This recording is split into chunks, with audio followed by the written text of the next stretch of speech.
udah nggak usah ngelencer kemana-mana lah, Dek. Sekarang ini ada varian baru katanya, Dek.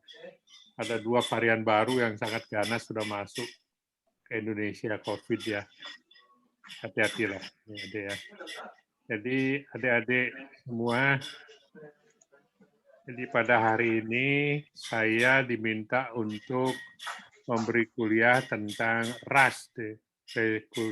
Recirculating Aquaculture System. Nanti saya sekalian aja share ini ya, Dek ya. Share bahan. Kelihatan nggak, Dek?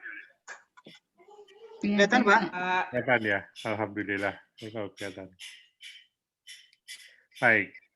Jadi hari ini saya diminta untuk memberi kuliah Recirculating Aquaculture System atau sering mungkin dikenal RAS ya. Nah, ini saya beli ilustrasi tentang hatchery yang ideal. Hatchery yang ideal bisa digunakan outdoor, di luar, maupun di dalam.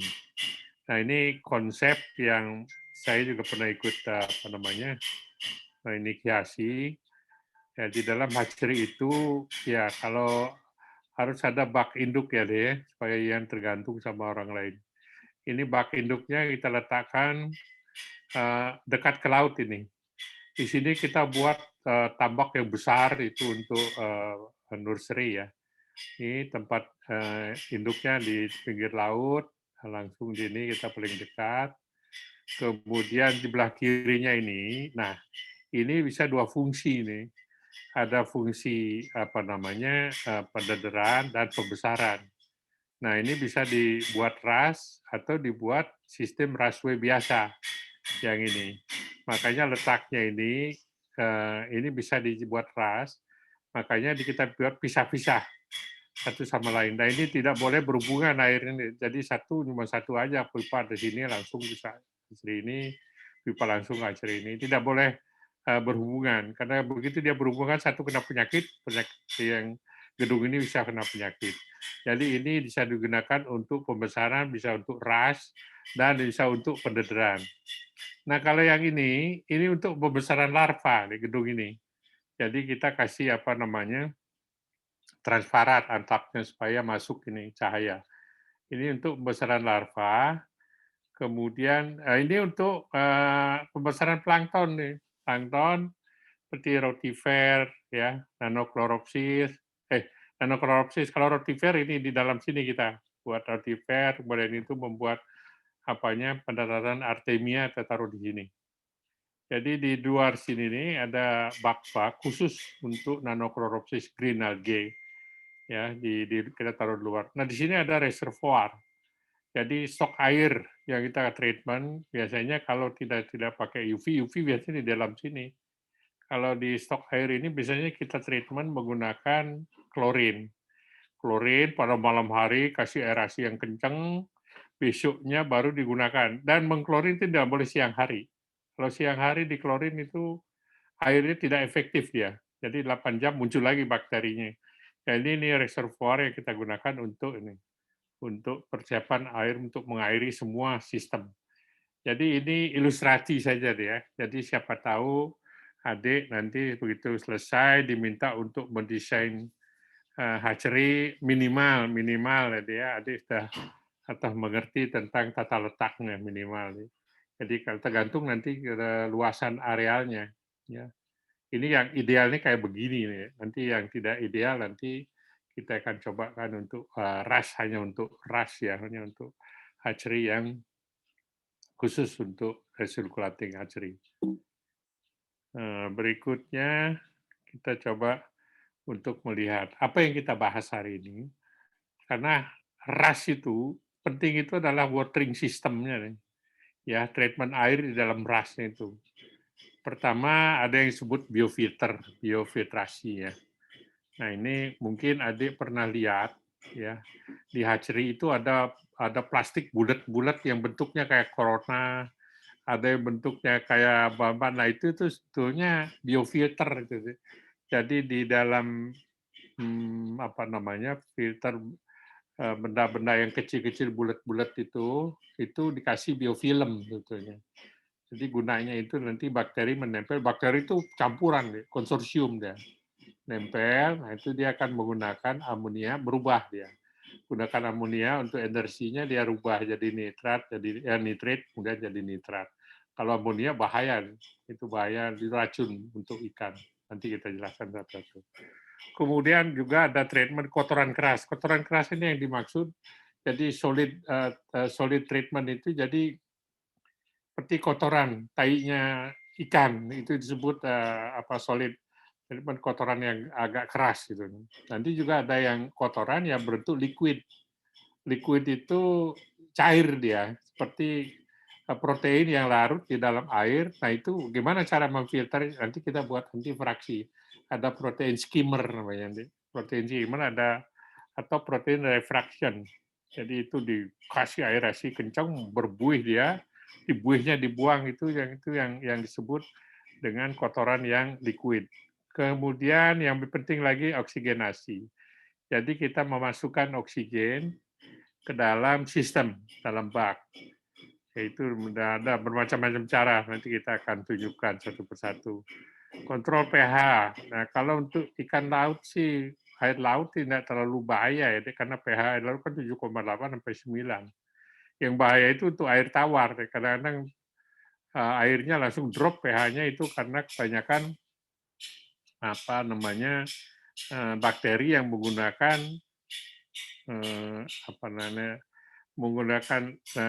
nitrifikasi sehingga pH-nya turun. Nah itu harus nanti ditambah dengan beberapa macam caranya ada deh. Kemudian yang ketiga kontrol suhu ini mudah sih. Ini tidak terlalu penting di kita. Tetapi untuk ikan-ikan tertentu dia membutuhkan suhu yang agak sedikit rendah. Ya kalau di subtropis seperti salmon, trout itu suhunya 16 derajat di bawahnya. Kalau ikan kita pokoknya di atas 24-25 derajat, maksimum paling suhu air di kita, air laut, air tawar maksimum paling 29 derajat. Kalau suhu udara mungkin sampai 35, 36, tapi tetap suhu air paling tinggi yang pernah saya ukur itu 29,8 gitu. Kemudian yang penting itu biosecurity. Ya, karena di RAS itu biosecurity kita harus ketat. Apa itu biosecurity nanti kita bicarakannya. Kemudian kita sedikit membicarakan apa sih keuntungannya RAS, advantage-nya. Kemudian kendalanya apa sih di dalam RAS itu. Nanti kita coba diskusikan ya, Dede. Kemudian berikutnya pengertian RAS. Nah, RAS itu kan pengertiannya kalau sering adik-adik mungkin lihat akuarium ya. Itu kala kecil tuh di akuarium lah kira-kira. Airnya nggak diganti, ada filternya dari kapas, ada dari batu, ada yang kecil gitu ya. Kemudian ada sedikit gelembung-gelembung udara yang dibuat untuk meningkatkan oksigen. Tetapi kalau untuk skala besar, itu untuk produksi ikan. Jadi kalau ingin lihat, skala RAS, skala kecil itu lihat aja ini, akuarium, gimana dia airnya berputar ya, di treatment. Jadi prinsip pengertian RAS itu pergantian airnya sangat sedikit. Yang diganti itu hanya air yang menguap, ya diganti dengan air yang baru, paling 5% sehari. Jadi keuntungan utama adalah tidak perlu banyak pasok air ya, air bersih. Jadi kita tidak kita bisa terhindar dari masuknya air, berarti masuknya bermacam organisme, ada yang penyakit, ada yang hama, nanti jadi besar di bak. Dengan adanya sistem resirkulasi, tidak ada organisme atau hama yang masuk. Supaya RAS itu menjadi ekonomis, ya efektif, ini kepadatannya harus tinggi, ya harus tinggi berjejal begitu ya. Yang kalau biasa kepadatan 30 kilo per meter kubik, kalau ini bisa sampai 100 kilo, bisa 3, 4, 5 kalinya, kadang-kadang 10 kalinya, tergantung jenis ikannya. Ya. Jadi itu keuntungan dari pemanfaat dari yang dimaksud ya, dengan RAS. Jadi proses treatment air ini menjadi kata kunci itu. Jadi diperlukan bermacam series dari treatment air, pelakuan air itu harus diapakan. Jadi ini ceritanya sebelum kita memeset RAS. Jadi pertama ya setelah kita pasang sistem RAS, pertama-tama cek sebelum airnya itu, air yang sumber air yang akan masuk itu kayak apa dia. Semua dicek, pH, kesadahan, suhu, dan semuanya dicek. Ada nggak penyakitnya. Nah setelah itu kita setting bak, lalu kita coba melihat biofilter. Biofilter tuh bola-bola kecil itu, kayak corona itu bola-bola kecil tempat ditaruh di ada bak khusus itu. Itu untuk air buangan ditaruh biofilter nanti bakteri-bakteri ada di sana dia nanti tumbuh dia di dalam bakteri itu nanti menggunakan amonia. Berikutnya kita pasang reduksi ada karbon dioksida ya CO2 dan juga memasang tentang oxygenizer. Jadi oxygenizer ada dua macam nih. Ada yang dibuat dari aerasi saja, terus ada yang dibuat dari oksigen murni atau dengan liquid oksigen. Ya, itu bisa di ini kan. Berikutnya alat pengatur suhu ini sih mudah lah gitu ya. Pengatur suhu dan juga air dan sterilisasi ini juga mudah bisa menggunakan reservoir kayak tadi dengan bahan kimia seperti klorin. Ya, kemudian juga ada juga sekarang ya kalau yang canggih ras yang memang ikan yang diproduksi mahal biasanya kita menggunakan ozon atau UV ya, sinar ultraviolet. Jadi air yang kita gunakan kita lewatkan di dalam sinar ultraviolet dengan tabung tertentu ya. Jadi masing-masing pemakarangan alat itu tergantung kita. Pokoknya yang penting itu alat-alat semua yang kita pasang itu tidak mengganggu kehidupan ikan, aman bagi kehidupan kita. Itu yang penting ya. Kemudian berikutnya, nah ini contoh gambar skematik.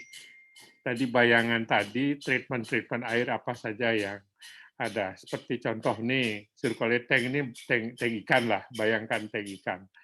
Nanti ini buangannya itu kotoran solid apa namanya? Kotoran keras ya buang.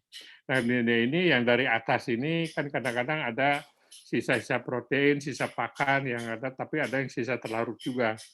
Nah ini terus kita solid filtration. Jadi ada filter yang nanti kita akan tunjukkan foto gambarnya. Kemudian masuk ke udah bersih, yang besar-besar, kotoran besar-besar sudah tereliminir ya, tidak tersaring, baru kita masukkan ke biofilter, bak biofilter. Ada khusus bak biofilternya yang saya katakan, airnya itu dikasih bulat-bulat, itu kayak bola-bola itu, nanti bola itu ada biofilmnya, jadi bakteri itu nempel di bola-bola itu, dan dia memanfaatkan amonia untuk dirubah jadi nitrit dan nitrat. Kemudian udah itu kita cek kalau CO2-nya tinggi, ya kita kasih aerasi yang keras. Kalau CO2 sih mudah di remove ya. Nah baru ini masuk ke pompa. Nah disinfektan. Nah ini disinfektannya ini saya katakan tadi bisa melewati pipa yang dikasih ozon, disediakan ozon atau UV atau air bak yang kita kasih kita treatment dengan klorin. Klorin biasanya 100 ppm itu 20 malam ya 12 jam, besok paginya udah bisa dipakai dan dinetralkan dengan tium sulfat ya. Jadi ini ya yang biasa kita lakukan di sini. Kemudian ya kalau heating dan cooling jadi pemanas dan pendingin ya perlulah. Jadi fine particle removal jadi yang atas biasanya kita di sini kita pasang ini deh protein skimmer, mungkin ada pernah mendengar itu ya, atau protein refraction. Ini protein skimmer ini, jadi bahan-bahan organik yang larut dalam air, itu biasanya kalau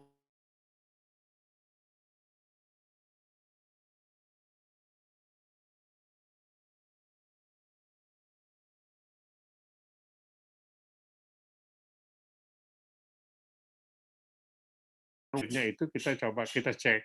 Kita kalau oksigennya kurang ya kita kasih aerasi yang kencang atau kasih oksigen liquid ya atau kasih oksigen murni. Kita pompa ke sini sehingga nah ini harus sedikit hati-hati.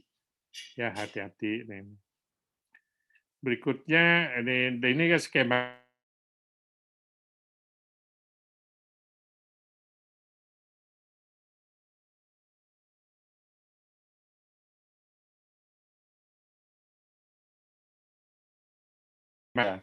persis seperti tadi ada ya, cuma ini lebih lebih ke image gambarnya atau ininya lebih ke ini apa, lebih bisa dibayangkan ya. Jadi ini eh, tangki ikan, ini bisa berseris panjang deh. Kemudian ini ada sensor. Sensor itu biasanya yang kita letakkan sensor penting itu sensor oksigen ya. Kemudian itu kemudian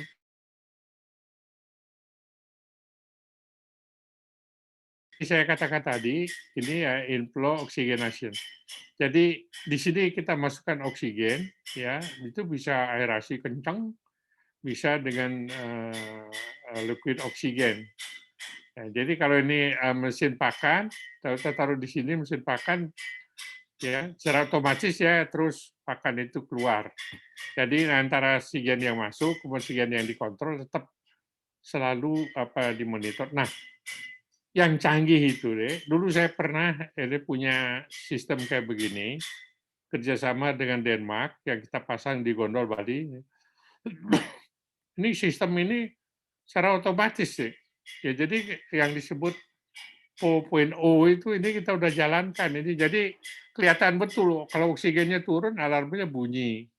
Makanya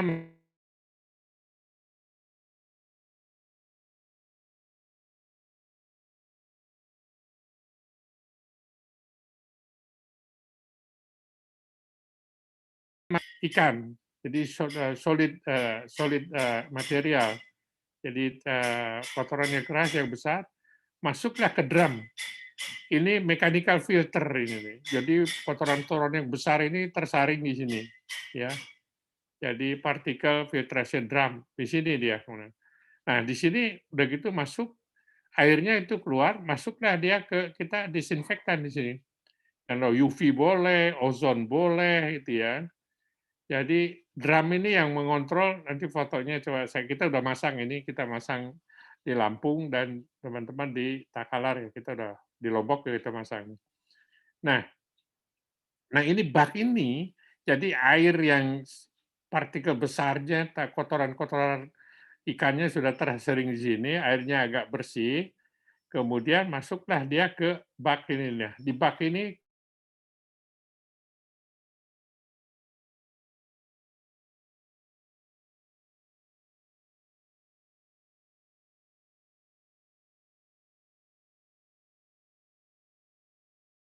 dari air ini dipompa tuh kembalikan kepada kita lihat lagi ya CO2-nya masih itu enggak ya. Kemudian ini kalau memang punya ozon untuk meyakinkan kita ozon lagi dia baru masuk sini. Jadi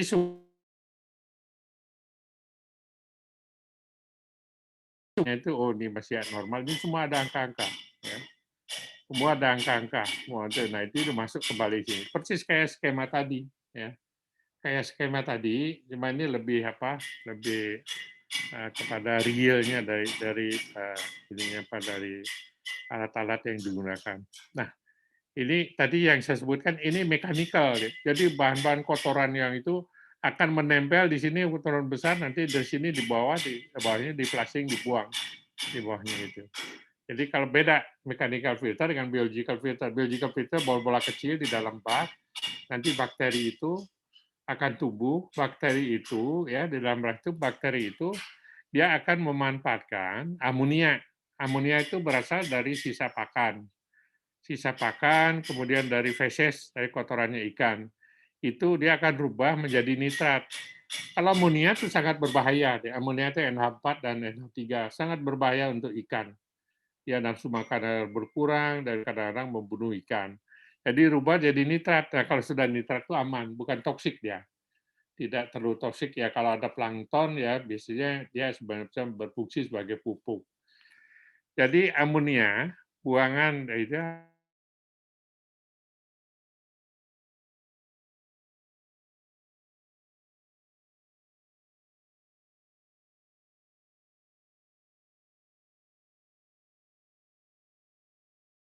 ya, ya. Ini perlu perhatian ini ada ini.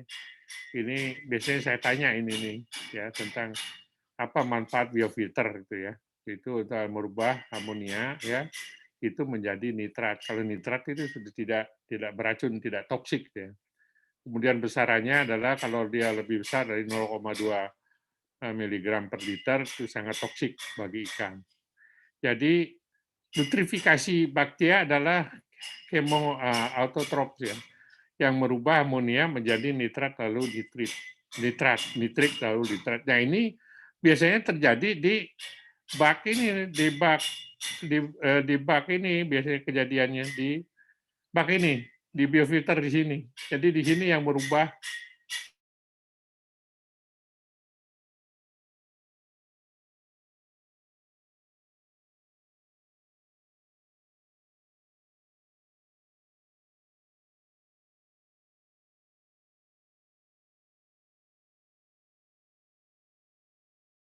bakteri. Kemudian dari sini kita bentuk nitrat. Kalau nitrat sudah aman, tidak masalah. Ya, jadi itu. Kemudian biofilter merupakan substrat yang baik untuk komunitas bakteri. Yang dihasilkan itu biofilm. Jadi bola-bola bulat itu mungkin ada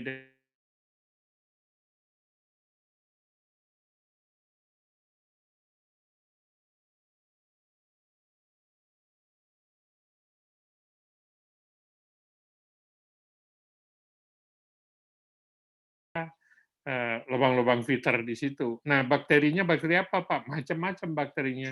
Tapi bakteri yang bisa merubah atau memanfaatkan ini apa namanya amonia itu menjadi sebagai sumber energi menjadi nitrat.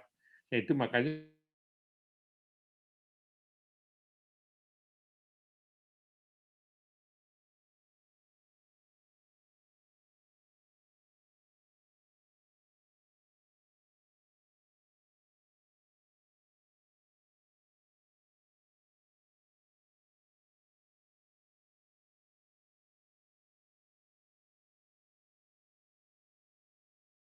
kurang lah dibandingkan dengan amonia.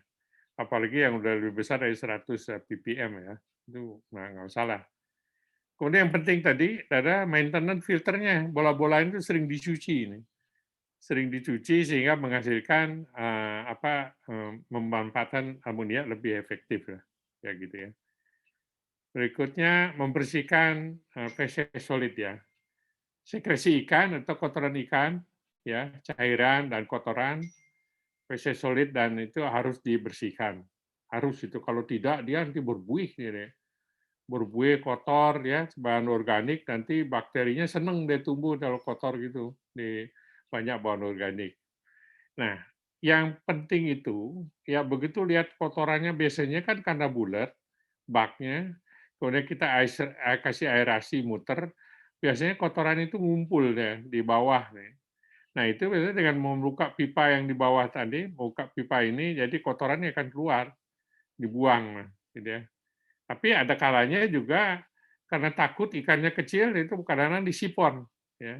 Disipon pakai pipa tiap saat, tiap hari begitu ada kumpul terus sipon.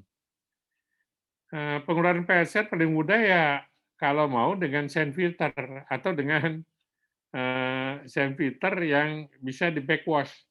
Kalau tidak punya drum filter tadi, drum filter kan mahal deh itu di ras itu. Tapi kalau untuk iseng-iseng buat yang ras kecil-kecilan dengan berbagai macam bak ya itu bisa digunakan dengan filter ini filter pasir, batu cokul, batu itu. Nah, nanti itu bisa disemprot, bisa di backwash. Dibalikin itu airnya dimasukin dari bawah, yang tadi dari atas ke bawah, sekarang dari bawah ke atas sehingga kotoran naik ke atas. Kemudian yang dari permukaan di flushing, dibuang. Gitu. Jadi untuk membuang partikel sangat halus biasanya digunakan protein fraksionator atau uh, uh, ini untuk protein yang bisa digunakan untuk apa? Kalau dikasih aerasi kencang, dia akan berbuih, buihnya itu dibuang gitu deh. Ya. Nah, itu yang disebut dengan protein fraksinator daripada menggunakan ozon ya.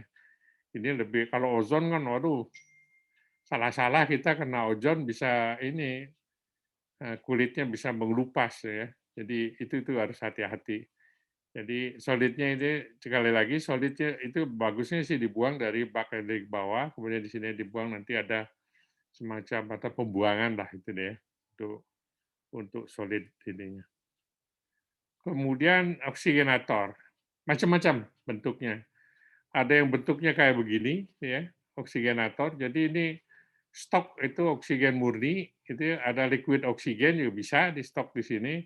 Nanti di apa namanya disemprotkan sedikit-sedikit apabila oksigen turun. Karena ini apa? Karena ikannya itu kepadatan tinggi, biasanya oksigen cepat turun. Nah, untuk itu kan ada monitornya. Monitor oksigen kalau turun nanti bisa kelihatan. Jadi kita tambah. Jadi sangat krusial itu oksigen itu kalau kepadatannya tinggi ini harus ya teknisinya harus tahu betul itu dengan sistemnya. Sistemnya dia biasanya kalau turun dari 4 ppm, dia bunyi itu alarmnya. Tet, itu bunyi dia pengalaman saya ya. Jadi oksigen itu ya sangat dibutuhkan oleh ikan ya, apalagi berjejal itu untuk tumbuh dan untuk metabolisme, untuk pakan dan sebagainya. Juga untuk menghindari bakteri ya. Kalau oksigennya rendah, nanti bakteri yang anaerob dia tumbuh dia. Jadi oksilat dapat diinjeksi dengan aerasi atau oksigenasi. Oksigenasi itu bisa berbentuk tabung oksigen yang disimpan oksigen cair atau liquid oksigen ya, itu disemprotkan sedikit-sedikit biasanya kalau kita buat ras itu secara otomatis dia begitu turun oksigen terlalu dia langsung jemprot gitu, dikit-dikit ya, sampai kepada kandungan oksigen yang kita inginkan. Dengan aerasi pompa harus kuat nih, pompanya harus kuat, ada batu aerasinya harus lebih kecil sehingga bubble-nya itu bisa mengaduk air sehingga difusi gelembung-gelembung oksigen ke dalam air itu bisa tepat ini ya, kalau ini oksigennya kecil. Tapi kalau yang nggak bisa ya dengan liquid oksigen ya, oksigen cair perlu kehati-hatian ya, jangan sampai berlebih. Ini biasanya harus dimonitor dengan ini, dengan alat tadi yang monitor yang di skema atau di tempat tadi di Aqua ya. Pihak kontrol kalau ini mudah sih. Kalau ini mudah, pasang alat ya pH-nya. Tapi untuk air tawar ya desain kisaran pH-nya 5,0 sampai 9,0 ya. Tapi untuk air laut sih aman, 7,8 sampai 9,0 itu pasti air laut. Ya karena ada garam, karena ada CaCl sana. Nah, tapi kalau pH-nya turun, itu bisa untuk air tawar ya, bisa digunakan kapur ya. Kapur atau dengan sodium hidroksida NaOH. Nah, ini bahaya nih. NaOH kan panas tuh ya. Jadi hati-hati dalam melakukan pH itu. Kemudian pH rendah juga diakibatkan oleh karbon dioksida terlalu dalam air ya. CO dapat diintegrasi dengan aerasi sih sebetulnya. Di CO-nya tinggi, kasih aja aerasi, dia pasti hilang tuh CO-nya, oksigennya naik dia. Itu biasanya yang kita praktek yang kita lakukan. Nah, temperatur. Nah, ini satu sistem yang kita buat ya. Jadi ini lengkap ini, ada kontrol temperatur, ada oksigen refraksioner. Kalau pH itu masing-masing satu tempat aja diukur, nanti itu semua itu bisa. Itu juga ini oksigen ini satu tempat ini, tapi kita kira-kira di dalam ini sama. Ini. Kemudian kita aliri melalui pipa, dibagi dalam bentuk yang ikan yang ini. Kenapa pakai bak kecil begini? Ini ceritanya kalau satu masalah katakanlah kena penyakit atau kondisi nggak bagus tidak menyebar ke yang lain ya tidak menyebar ke yang lain. Nah, adapun air pengeluarannya di belakang ini jadi satu, kemudian di treatment di bak di belakang sini. Jadi lengkap di sini ada drumnya di bawahnya gitu ya. Jadi mechanical filternya semua ada di bawahnya. Seperti contoh nanti di belakang ini. Jadi kalau untuk kontrol temperatur itu kita nggak terlalu penting ya, karena kakap nilai itu di atas 24 derajat Celcius ya udah 24 derajat Celcius masih bisa bagus ya masih hidupnya ya. Ini biasanya terjadi pada bentar lagi nih bulan Juli begitu winter ya musim dingin di Australia, angin bertiup ke kita, biasanya ikan pada nggak bertelur nih, karena suhu bisa sampai 22 derajat. Masih hidup normal, cuman nggak tubuhnya agak lambat. Ikan nggak bertelur ini pada bulan Juli sampai September lah, akhir September, musim dingin di Australia. Tapi kalau untuk ikan salmon, trout itu ini dia butuh suhunya dingin. Jadi kalau di luar negeri dia justru suka naikkan suhu dingin supaya tumbuh cepat. Kalau kita nggak perlu. Karena kalau memasang heater atau cooler itu cost-nya lebih tinggi terutama untuk listrik ya. Mahal di kita listriknya. Sehingga kita menghindari itu. Nah, sekarang biosecurity. Penyakit itu mudah outbreak di sistem RAS itu, ya. Karena apa? Karena dia berjejal ikannya. Ikan berjejal, kemudian kepadatan tinggi sehingga mudah sekali itu penyakit. Nah, untuk itu diperlukannya biosecurity seperti tadi, air di treatment, di filter, filter mechanical, filter biological, kemudian CO2-nya dinaikkan pakai macam-macam, pakai UV, ada yang pakai ozon kalau ingin yakin gitu ya. Jadi kalau kita memproduksi ikan mahal itu biasanya seperti kerapu sunu itu berani, kerapu sunu, kerapu bebek itu berani untuk pasang ozon, pasang ini. Kalau kalau ikan-ikan tilapia nggak berani deh, pakai pakai ini sajalah, pakai apa namanya sistem bioflok aja dah yang itu, karena bioflok itu juga menghindari penyakit ya pengalaman saya. Kemudian outbreak penyakit dapat dikurangi dengan penerapan biosecurity yang ketat. Isolasi sumber air dari gedung yang satu dengan gedung yang lain. Makanya di sini itu dipisah, tidak boleh ada bejana yang berhubungan. Buangan air dihisap atau air masuk ke sini, kemudian difilter, bagi-bagi lagi. Kalau bisa janganlah, kalau sistem gedung yang kayak begini nih, ya dia harus terpisah. Semua alat yang digunakan, serok, mau pompa nggak boleh disatukan, harus satu-satu. Itu untuk menghindari kalau satu gedung crash tidak menebar ke yang lain. Jadi ini kan saya bilang gunakan UV atau ozon untuk filtering, untuk treatment air. Ini kalau ikannya mahal, kalau tidak ya kita di sini di reservoir kita kasih treatment dengan klorin 100 ppm, malam hari kasih aerasi kencang, kemudian besok pagi dinetralisir dengan tiosulfat, kemudian begitu dilihat sudah tidak warna orange kalau kita masukkan dalam medium, nah ya itu bisa digunakan, aman digunakan. Nah, yang penting ini teknisi ini harus sering membersihkan badan, baju. Jadi dia harus betul-betul tahu tentang biosecurity ini. Begitu masuk cuci tangan, persis seperti sekarang kita lah, cuci tangan, cuci sepatu, baru masuk ke dalam sistem. Ya. Kemudian keuntungan dari RAS. Jadi RAS itu mengurangi penggunaan air dibanding raceway. Raceway itu air yang mutang atau kolam atau tambak. Jelas ini mengurangi penggunaan air. Jadi nggak perlu air yang banyak yang gelontor untuk ganti gini. Pengurangan penggunaan area tanah. Jadi tidak perlu tanah yang luas gitu, tambak berhektar-hektar. Cukup mungkin setengah hektar atau mungkin 1.000 meter buat satu sistem pembesaran dengan ras gitu. Ya enggak. Nah ini. Nah, kemudian pemilihan lokasi juga sangat fleksibel. Ya kecil bisa besar tergantung maunya kita. Ya. Kemudian juga arealnya juga mau di mana, mau di gunung ya boleh, gitu. Asal bisa ngangkut air pakai truk. Limbah buangannya relatif kecil, karena semua di treatment ya. Jadi nggak dibuang. Bahkan kalau untuk air tawar pakai ras ini airnya digunakan untuk pupuk, ya kotoran-kotoran ikannya itu. Biosecurity itu mudah diterapkan sebetulnya asal semua mengerti di tiap-tiap poin itu kita tidak sembarangan lah, gitu. Kemudian lebih mudah memanage dan mengontrol sistem sehingga produksi bisa dimaksimalkan. Ya, jadi karena kecil dia kemudian semua sistem itu pakai monitor alat-alat sehingga mudah dilihat, dikontrol gitu. Jadi semua alarm akan berbunyi kalau satu sistemnya nggak jalan.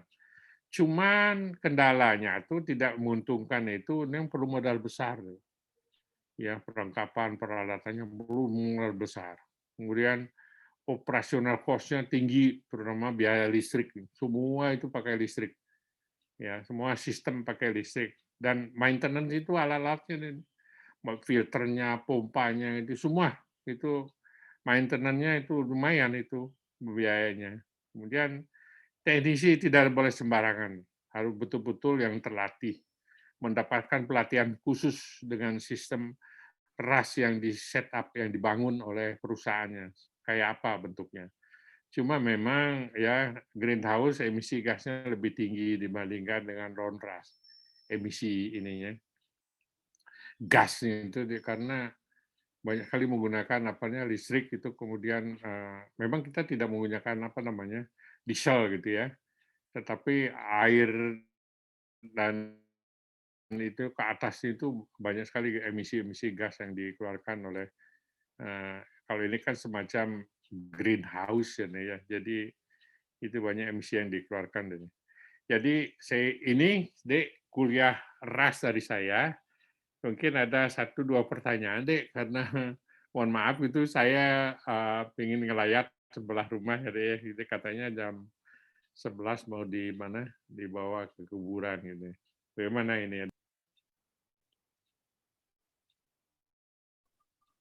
Silakan Adik-adik. Mohon izin Pak, Yuk, kedengaran AI.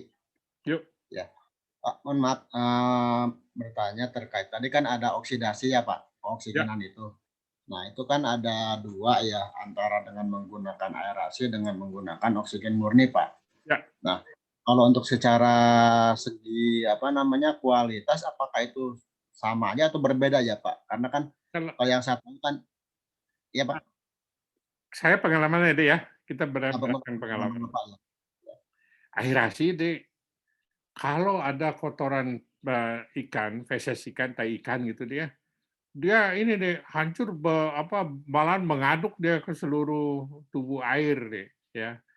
Sehingga airnya itu cepat sekali berbuih dia. Artinya yang tadinya kotoran yang keras gitu ya menjadi hancur, jadi kecil-kecil. Nah, yang kecil-kecil itu berputar di dalam tubuh ini badan air itu deh. Nah, sehingga menjadi kayak liquid itu ya, hancur itu. Nah, itu yang yang mengakibatkan kalau kita hasil berbuih dia deh. Nah, berbuih itu artinya ikan oksigennya itu banyak digunakan oleh bakteri yang tumbuh sehingga cepat sekali menurun ya. Nah, kalau pakai liquid oksigen sedikit sekali deh, cert, cert gitu ya. Tapi sering deh. Tapi pH ya kan, cuman bedanya mau mahal deh. Nah, jadi solusinya bagaimana? Nah, kalau pakai aerasi boleh ya, cuman aerasinya diatur.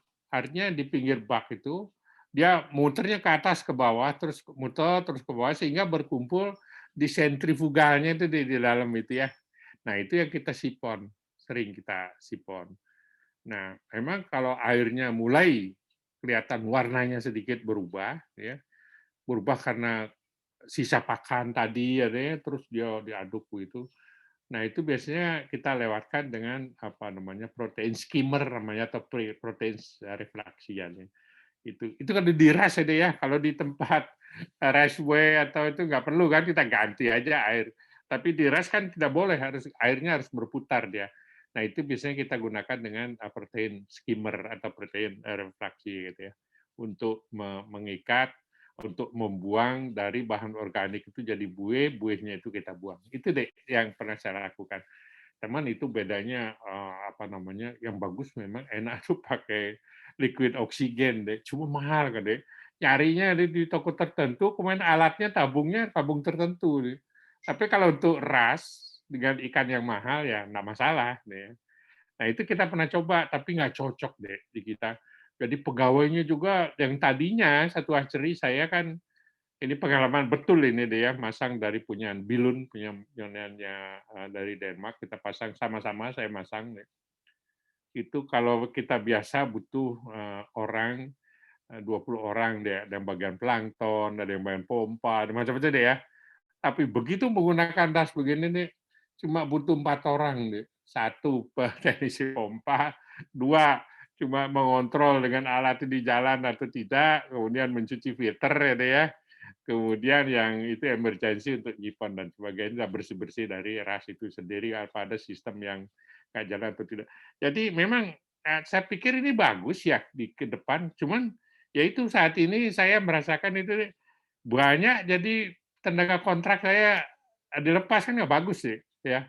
Padahal kita pingin melatih orang supaya pintar, supaya dia bisa bikin backyard gitu ya, dia. Jadi kita latih dulu di itu. Itu secara sosial yang saya bayangkan deh ya. Mungkin siapa tahu nanti ada kerja di apa di dinas atau di archery itu coba ini dipikirkan dulu dua-duanya ya. Jadi kita ajarkan dia teknisi nanti supaya bisa dia lepas sendiri nanti bukan usaha sendiri kecil-kecilan dia bikin backyard hatchery produksi benih seperti yang saya ajarkan di Gondol sekarang deh ya. Anak-anak itu udah pinter dia sekarang wow laku di mana-mana. Bahkan kemarin saya berangkatkan ke Kuwait 4 orang gitu. Itu gajinya gede deh. Ya, $1.200 lah di sebulan ya. Tapi memang ya kerjanya karena pakai ini, pakai 4.0 dia udah hafal deh caranya gini gimana mau operasikan. Itu yang kita harapkan begitu ya deh. Harapkan supaya baik dan tidak baiknya itu relatif ya deh, mana yang bagusnya tergantung kita. Nah, itu jawaban saya dari pengalaman deh. Makasih. Makasih deh Adik. Jadi, Ya, terima kasih Pak penjelasannya Pak. yuk. Ada lagi deh. Nanti nih deh yang penting dipelajari nih ya deh ya.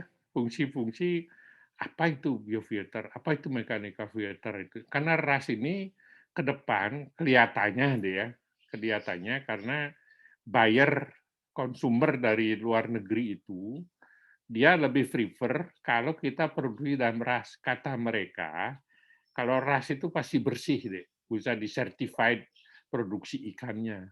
Kalau ikan di laut dia tidak ngerti katanya. Kadang-kadang orang Indonesia kan bab di pantai gitu ya. Saya bilang itu dulu, sekarang Indonesia udah maju.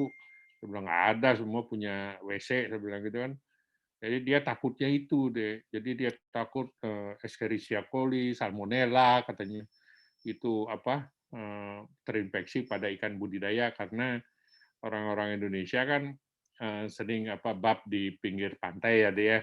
Saya bilang udah nggak gitu sekarang. Bahkan saya bilang di Indonesia itu sekarang itu saya bilang itu kita tuh sangat strict tentang apa namanya tentang food safety ya. Bahkan saya ngomong sendiri deh, nih saya udah berapa ton makan udang, makan ikan nih bisa seger aja saya bilang itu di ini nih bicara di FAO ya.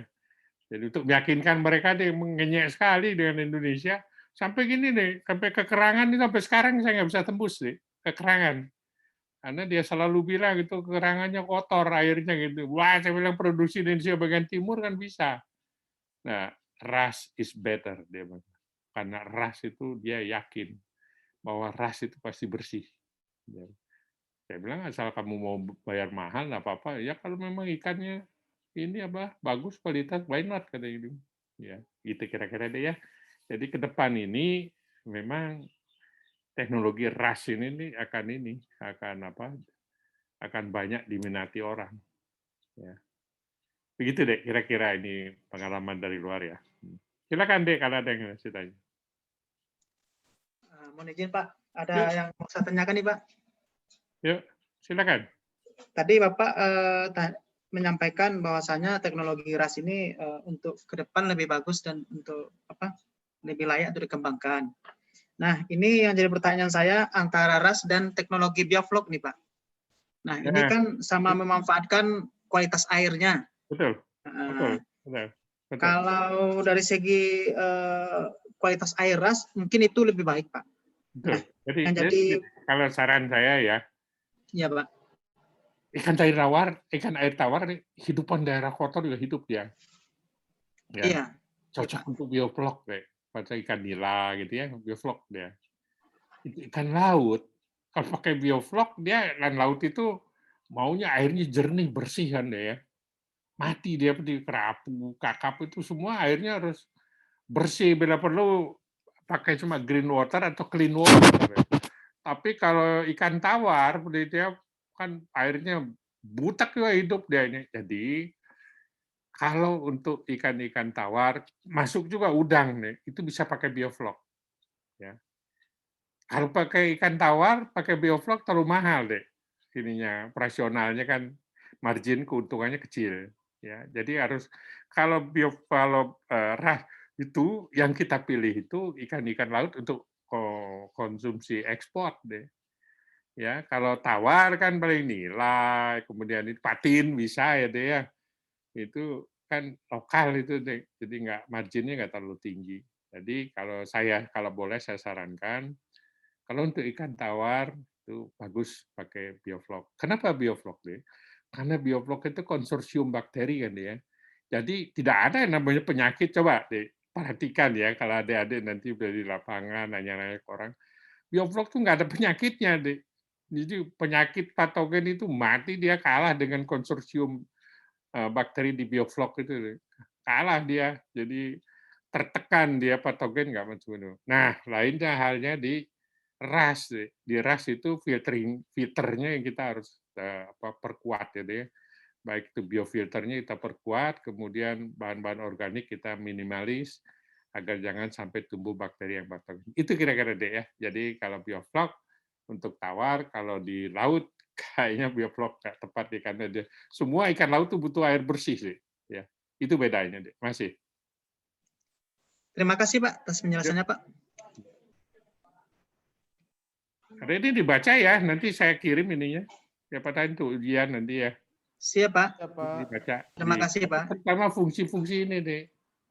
Kenapa sih orang pakai biofilter? Kenapa sih pakai mechanical filter? Kenapa sih harus pakai protein skimmer atau protein refraction? Kenapa sih? Itu nanti di atas dibaca deh. Yang penting poin-poinnya adik mengerti fungsi dari masing-masing alat itu. Itu yang penting nih. Sehingga nanti adik di lapangan ya, begitu lihat oh ini maksud RAS, coba dilihat itu sistem yang kayak tadi, pasti ada itu deh sistem yang tadi. Cuma bedanya alatnya mungkin beda-beda ya, itu tergantung buatan mana dia. Itu. Kalau buatan Cina lebih simpel, lebih murah dan setahun bisa ganti deh. Buatan Jerman 5 tahun sampai bosen pakai belum perlu diganti. Nah, itu bedanya ya. Nah, makanya nanti kalau adik yang seneng jadi teman-teman seneng jadi alsintan, alat mesin pertanian atau perikanan, dioprek itu deh. Bongkar itu, beli satu bongkar itu apa sih isinya? Itu bisa deh ternyata, bisa.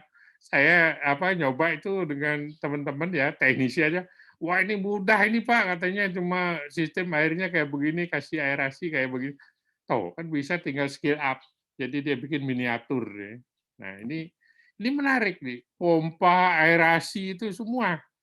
Saya bilang masa gini aja harus import ya deh ya. Bayangin kita ngembangin tambak hatchery itu banyaknya itu import semua alat-alat.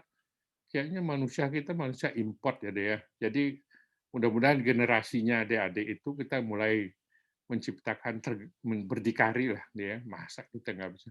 Kelihatannya politik riset itu berbeda dengan yang dulu deh ya. Dulu zaman saya awal-awal itu memang riset penelitian itu betul-betul dibiayai dan dituntut deh. Oh, sekarang kan kita hanya dituntut tuh ekspor deh. Diajarin manusia ekspor kita dari luar udah ada kita maunya beli padahal mahal kan. Padahal kalau kita bikin sendiri bisa. Seperti sistem tadi itu penasaran betul saya. Jadi cuman yang satu aja belum kita ini kan deh. Jadi sensor-sensor itu, sensor pun bisa deh bikin, ya logger-logger itu bisa kita bikin. Nah, cuman tentang untuk kalau suhunya ke bawah, dia panelnya itu harus bagaimana itu orang-orang teman-teman ada yang ahli gitu, ahli IT begitu, masuk ke komputer. Jadi semua sekarang itu kami monitor pakai komputer deh, kualitas air di laut itu. Nah, saya mengharapkan betulnya ke depan tuh kayak begitu deh ya. Jadi bukan hanya import aja deh. Itu kebayangin saya.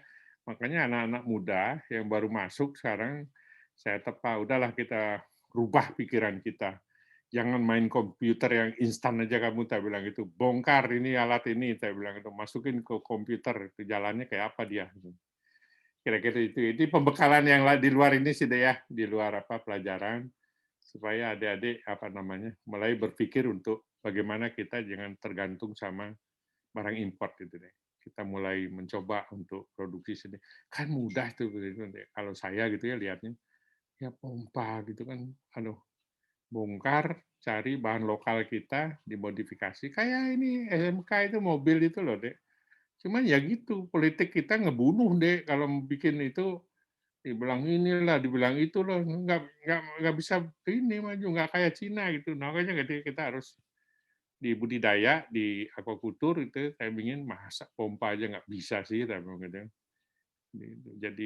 Jadi teman-teman nih kalau yang praktek di lapangan deh, saya selalu minta, ayo deh kita lihat coba, masa nggak bisa situ? Bisa ternyata, wah gampang Pak, katanya, lah kamu kan kok di adik-adik bilang gampang, dia bilang gitu, seneng dengernya gitu. Cuma harus didukung, memang, Dek. Mudah-mudahan ya. Sekarang mungkin adik udah denger BRIN, tahu udah denger kan BRIN deh ya, yang dirubah itu deh, yang Ristek pindah ke pendidikan itu sekarang bentuk BRIN deh. Badan Riset Nasional itu. Nah, saya yang sering ikut meeting, ini barusan tadi, bentar lagi jam 1 juga diminta untuk kira-kira arahnya kemana research and development deh, untuk inovasi, buat inovasi-inovasi yang real gitu ya, bukan hanya ada di dalam euforia, tetapi yang real gitu kita buat. Nah, saya di bidang di pemanfaatan sumber daya, jadi sumber daya kelautan. Jadi kira-kira saya mendekatannya dari budidaya dengan segala aspeknya nih. Tuh, ini, ya. Jadi begitu deh pesan saya ya deh ya. Saya pelajari, nanti saya kirim ininya deh bahannya ini ya. Baik, Ini Pak. saya mohon Baik, maaf Pak. sekali deh. Terima kasih, Pak. Ini sebelah ini ada yang meninggal nggak enak, masih muda deh, umur 38, nggak tahu kenapa dia sering saya suruh malah, ya sering minta tolong lah saya sama anak muda itu, tahu kenapa itu katanya sih jantung deh, sering begadang ya, kasihan juga saya mau nengok sebentar deh nggak ada. Begitu deh ya. Iya, Pak. Ini saya Pak. kirim ini Iya, Pak. Iya Pak, Maaf, nggak Iya, apa-apa Pak. Kalau Pak. ada, Turut berduka cita. Terima Pak. kasih, Pak. kalau ada pertanyaan nanti bisa WA saya, feel free lah, ya deh ya, feel free. Siap, Pak. Ya Pak, terima kasih. Selamat siang ya deh ya, mohon sekali lagi mohon maaf. Ya. Iya Siang, Pak. Iya, Pak. Pak. Terima kasih, Pak. Mohon maaf lahir dan batin sekalian Pak. Mohon maaf dibatin sekali, Pak. Mau Idul Yuk, Fitri, Pak. maksudnya, ya. Iya, Pak. Maaf saya mau berangkat